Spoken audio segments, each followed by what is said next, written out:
Niyami tungod kay ang Dios mo'y nagpadala namo. Nagtuo ko makaigsunan nga kini nga kahaponon dili ni masayang tungod kay dunay katuyuan ang Dios. So karon nga naay nagbalatian da sa imong panimalay, ako kang gi-encourage. Pwede ka mo ani diri karon kay mangampo mi nga libre walay bayad. Bisan unsa nga klase nga balatian, balatian ba na nga gabalibaran as doktor or balatian nga gipinahan as doktor og pila na lang ka bulan, ni ami gipadala sa Dios aron nga magampo nimo aron makabaton kag milagro og kaayuhan nining kahaponon karon. So mga kaigsunan, kini nga takna alang ni kaninyo ni nga dapit. Buot sa Dios nga masabtan nimo ang iyang plano, buot sa Dios nga imong mabati karon ang gugma sa Dios. Ikaw nga niya karon diya sa imong panimalay, welcome ka nga man diri paminaw ka sa pulong sa Dios aron nga dili masayang makaigsunan ang higayon tungod kay wa mi nasayod ug makabalik pa mi dinhi sa inyo nga dapit. Apan pribiliyo ni kaninyo makaigsunan nga naay mensahe nga ipabot kanimo karon. Kay kini nga mensahe makaigsunan dili ni tungod sa reliyon. Daghan ang mga dapit kami nangadto, never mi nagpresentar kung unsa mi nga pundok. Miadto mig nagalaing dapit makaigsunan tungod kay buot sa Dios nga diin ang iyang dakong gugma makaigsunan moabot sa nakalaing dapit pinaagi sa iyang gamhanan nga mga pulong. Now nini nga kaponon, tuguti ko makaigsunan nga doon ako'y basahon nga mga pipila ka mga bersikulo makaigsunan o pwede usap nimo kini itiknot kung dunay Biblia da sa imong panimalay, imo nang ablihan makaigsunan aron ma-review usap nimo kining atong pagabasahon karon nini nga kaponon. Now matod diri makaigsunan sa libro sa Mateo kapitulo 9 versikulo 35 nag-ingon diri makaigsunan, una gilibot ni Jesus ang tanang kalungsuran o kabaryuhan, nanudlo siya dito sa ilang mga sinaguga o giwali niya ang maayong balita bahin sa paghari sa Dios. Giayo usab niya ang mga tao sa tanan nilang balatian o sakit.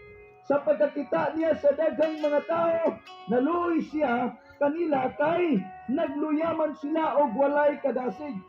Murag mga karniro nga walay magbalantay. Busa giignan niya ang iyang mga tinun-an, daghan ang anihunon apan dyutay ra ang mga ngani. Busa pag-ampo kamo sa tag-iya sa anihunon aron magpadala siya dugang pang mga ngani. Mga higala mga kaigsunan ni nga dapit ni ami isip ingon nga mga ngani ni Kristo. Dili tungod kay mangani diya sa usa ka pundok o reliyon. Niya mi makaigsunan aron ang tao nga diyan ang tao dinhi panahona karon makaigsunan gikinanglan nga mudangop ka sa Dios. Ang tao karon panahona makaigsunan apektado sa krisis, apektado sa pandemya, apektado sa ekonomiya, mahal na kay krudo, mahal ng palinluto makaigsunan.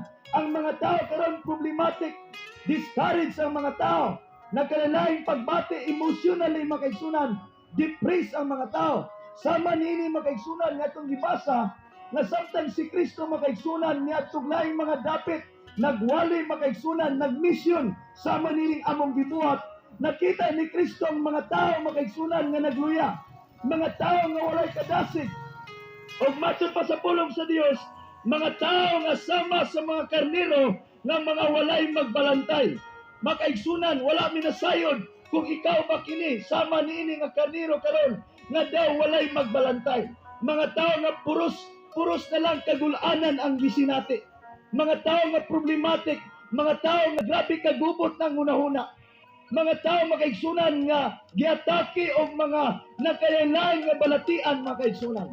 Nini ang kapunon makaigsunan, mauni ang kabubuton ni Kristo nga ang tao makakaplag kaniya, nga ang tao makailag kaniya, kay walay lain makaigsunan nga makatabang kanato sa paghatag kanatong kaayuhan sa atong balatian. Makahatag natong kalinaw, makahatag nato makaigsunan og paghigugma nga himpit makaigsunan. Si Kristo niya makaigsunan andam siya nga din mutubag sa suliran sa imong kinabuhi muayo sa imong balatian, mutubag sa imong mga pag-ampo, muhatag nimo kalinaw, muhatag nimo makaigsunan o kasulbaran sa problema nimo nga gihambing karon. Sama niini makaigsunan ningon si Kristo, giingnan niya yung mga tinun-an nga diin mag-ampo og dugang pang mga ngani. Makaigsunan ni abi diri sa iyong dapit tungod kay buot sa Dios makaigsunan nga ikaw makadungog sa paglaom sa iyang pulong.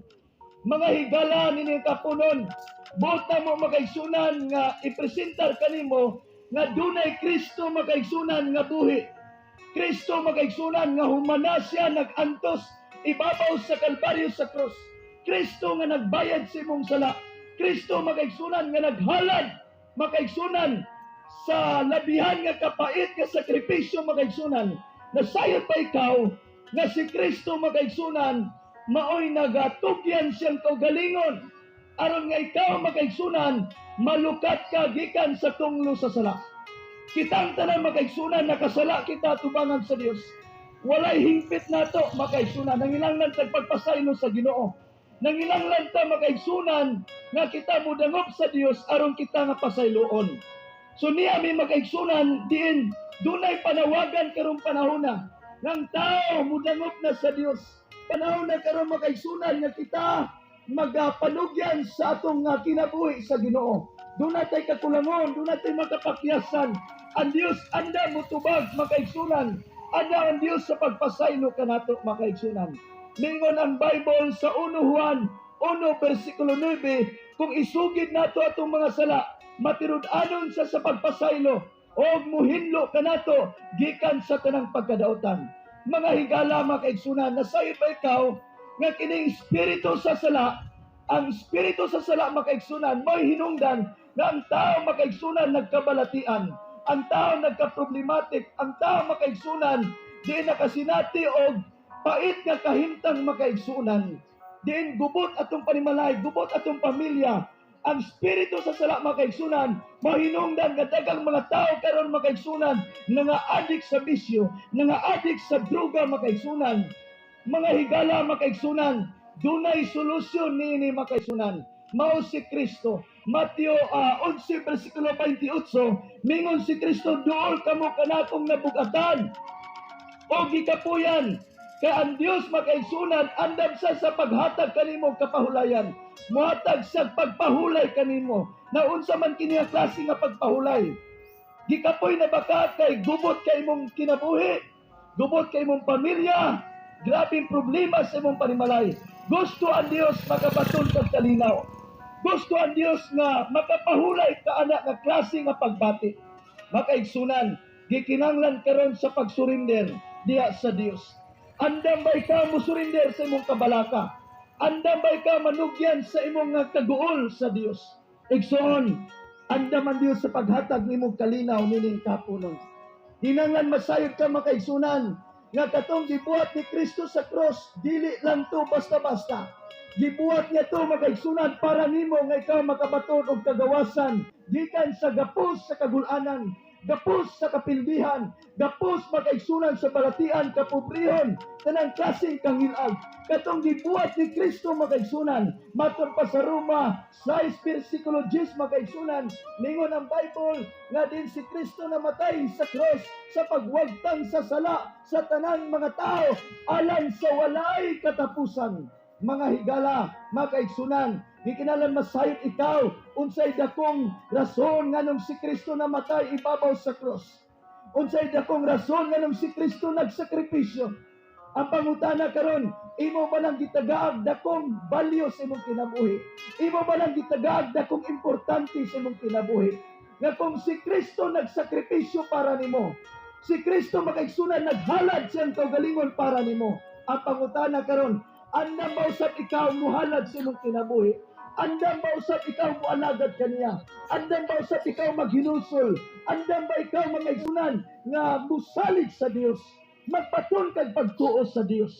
Mga higala, nganong dunay pagwali sa pulong sa Dios sama nini? Kay kung walay pagwali sa pulong sa Dios, kay kung walay pagtudlo sa pulong sa Dios, dagang mga tao nga dili makakat-on sa pagsalig sa Dios.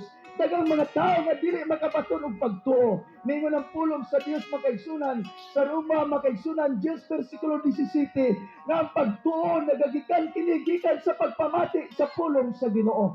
Busa makaigsunan dunay pagwali aron ikaw makabaton og pagtuo. Ang pangutana karon, andam ba ikaw mamati sa pulong sa Dios? Andam ba ikaw mudawat sa pulong sa Dios?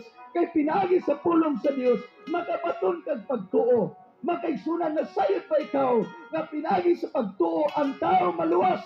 Episo 2 bersikulo 8, naluwas kamo tungod sa grasya sa Dios pinaagi sa inyong pagtuo o kini dili pinagi sa inyong binuhatan apan kini grasya sa Dios aron walay makapanginambog nini. Ang tao makaigsunan dili siya pwedeng moingon nga maluwas man tay ko brad kay buutan man ko wa man ko kapatay. Ikso ni gala ang kaluwasan wala nato basihi sa atong pagkamaing tao. Dumi ng kaluwasan wala nato basihi dumikan kay ikaw maayong tao. Makaigsunan hinumdumi matud pa sa Bible sa Isaiah 66 na ang pagkamatarong sa tao trapuhan lamang sa Dios. Sa ato pa makaigsunan bisan pag-unsaan nimong paningkamot nga mahimo kang matarong makaigsunan dautan gyapon ta tubangan sa Dios tungod kay walay pagkamatarong sa tao nga makapasar sa standard sa Dios. Ang tinuod nga pagkamatarong makaigsunan nga mahimong acceptable sa Ginoo mao ang pagkamatarong si Kristo, pagkamatarong ni Kristo. So si Kristo mao gikinahanglan sa tao karon aron nga kita makabaton og tinuod nga pagkamatarong ni Kristo. Kaya ang pagkamatarong sa tao makaigsunan, pwede man ang tao moingon nga gipasaylo na kanako brad sa imong sala, pero gidumtan gyapon nimong tao, dili na tinuod nga pagkamatarong. Kay mao nay kinaya sa tao makaigsunan, daghan kay ta gigaligot-gutan, daghan kay ta gidumtan, dili ta makapasaylo, dili ta maayo relasyon sa tong silingan, dili ta maayo relasyon sa tong pamilya, tungod kay naay tay kinaiya makaigsunan nga kita ra po'y nasayod. Kanang kinaiya sa tao makaigsunan, dili na acceptable sa Dios. Tungod kay matud pa sa pulong sa Dios, ang tao nga dili makapasaylo sa isig ka tao, dili usab pasayloon sa Dios. Busa karon makaigsunan ni amin aron nga kita matudluan unsay tinuod nga paghigugma, unsay tinuod nga pagpasaylo. Matud pa sa Bible makaigsunan na ang pinakadako nga sugo sa Dios, the greatest commandments is love the Lord as you love yourself and love your neighbors as you love yourself. Now, ang tinuod di ay makaigsunan nga paghigugma sa Dios, sadyang nahigugma ka sa imong silingan sama sa imong paghigugma sa imong kaugalingon.